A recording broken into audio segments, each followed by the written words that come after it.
રાંદેર વિસ્તારમાં રહેતું દંપતી મુંબઈ મીરા રોડથી 1,99,000 કિંમતનું એમડી ડ્રગ્સ એક મહિલા પાસેથી ડ્રગ્સ લાવી ઘર નજીક જથ્થો છુપાવી રાખ્યો હતો.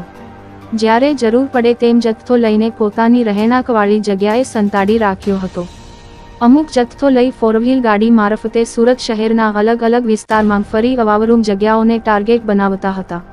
ત્યાં અવાવરૂ જગ્યાની આડમાં ચોરી છુપેથી મેફેડ્રોન ડ્રગ્સનો વેપલો ચલાવી રહ્યા હતા. અયુબ ખાન ઉર્ફે આયુબ બાપુ અને તેની પત્ની ફરઝાના બીબી કારમાં ડ્રગ્સ વેચતા હતા. ડ્રગ્સનો વેપાર કરતા દંપતીને સુરતની રાંદેર પોલીસે ઝડપી પાડી તેમના વિરુદ્ધ કાયદેસરની કાર્યવાહી હાથ ધરી છે.